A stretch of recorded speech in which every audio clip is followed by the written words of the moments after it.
సికింద్రాబాద్ గాంధీ ఆసుపత్రి సమీపంలోని ఫుట్‌పాత్ అక్రమ నిర్మాణాలను జీహెచ్ఎంసీ అధికారులు తొలగించారు. నోటీసులు ఇవ్వకుండా తొలగిస్తున్నారని చిరు వ్యాపారులు ఆరోపించారు. అయితే సుప్రీంకోర్టు ఆదేశాల మేరకే జీహెచ్ఎంసీ అధికారులు తొలగిస్తున్నారని, గాంధీ ఆసుపత్రి సమీపంలోని ఫుట్‌పాత్ వద్ద ప్రైవేటు అంబులెన్స్ రోగులకు అందుబాటులో ఉంచేందుకు ఏర్పాటు చేశామన్నారు.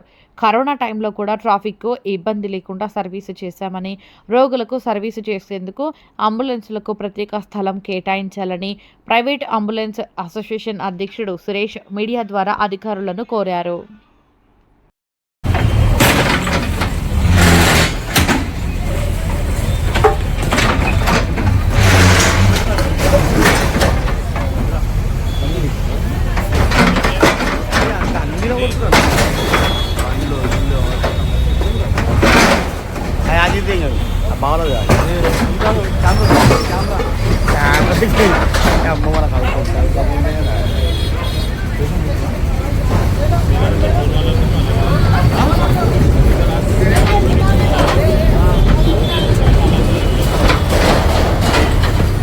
సార్ నమస్కారం అండి, నా పేరు సురేష్ అండి.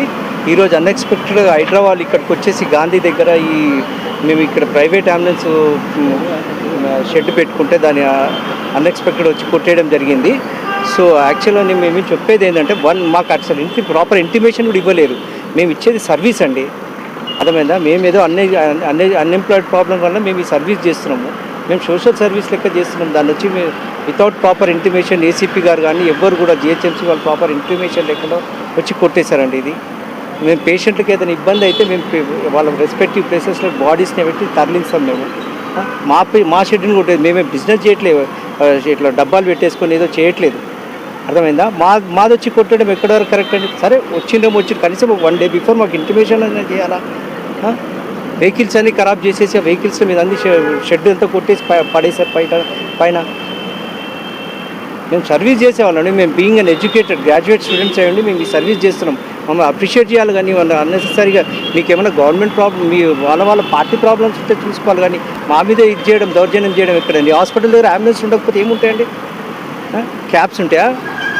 క్యాబ్స్ తెచ్చి పెడతారా ఇక్కడ? ఏమన్నా మేము చేసే సర్వీస్ సోషల్ సర్వీస్ దాని గురించి తెచ్చి కొట్టుపడేసారు. ఇక్కడ కూర్చోడానికి వేసుకున్నామండి. అది ఎండ ఉంటుందని చెప్పి కూర్చోడానికి వేసుకున్నాం మేము. అది ఆ పిల్లలు వస్తే కూర్చుంటారు, వారు పార్టీ వాళ్ళు వస్తే మాట్లాడతారని చెప్పేసి. నైట్లో డ్రైవర్స్ ఉంటారు, అక్కడ డ్రైవర్స్ పడుకుంటారు, కూర్చుంటారు. మేమేదో కబ్జా చేయడానికి కాదు కదా, అది మేము సోషల్ సర్వీస్ చేయడానికి. మేము ఆల్మోస్ట్ 30 to 35 years నుంచి ఉన్నాము.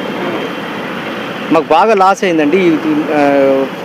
గవర్నమెంట్ ఏదైనా మాకు ఏదైనా హెల్ప్ చేయడానికి మీరు మీ ద్వారా ఏదైనా ఇంటిమేట్ చేయండి. ఎందుకంటే మేము చేసే సర్వీస్ కదా, మేము ఎక్కడి నుంచో బతకడానికి రాలేదు కదా, ఇక్కడే ఉన్నాం. మేము లోకల్ వాళ్ళము. మేము బీహార్ నుంచి జార్ఖండ్ నుంచి వచ్చి బతకట్లే ఇక్కడ. మాకు అన్ఎంప్లాయ్మెంట్ ప్రాబ్లం ఉందని మేము ఈ సర్వీస్ చేసుకుంటాం. లేకపోతే మాకేం పని అండి డెడ్ బాడీలు పట్టుకుంటడము, పేషెంట్లను షిఫ్ట్ చేయడానికి? ఇన్ని గవర్నమెంట్ వెహికల్స్ ఉన్నా సరిపోకపోవడం వల్ల మేము చేస్తున్నాం. న్యాయం అంటే మమ్మల్ని డిస్టర్బ్ చేయకుండా ఉంటే సరిపోతుందండి. మేము ఎవరు జోలికి పోము కదా, మా సర్వీస్ అయితే మేము చేసుకుంటాం. పేషెంట్లకు మేము సర్వీస్ చేసేవాళ్ళం కదా, మేము హెల్ప్ చేసేవాళ్ళం. మేము పేపర్లలో సర్వీస్ చేసేది రాయించుకొని మేము అవార్డు తీసుకునేది ఉందా? మేమేమన్నా మాకు ఇక్కడ పర్మిషన్ ఇస్తే మేము మళ్ళీ షెడ్ వేసుకోవడానికి మాకు అవకాశం ఏమని మేము కోరుకుంటాం అంతే.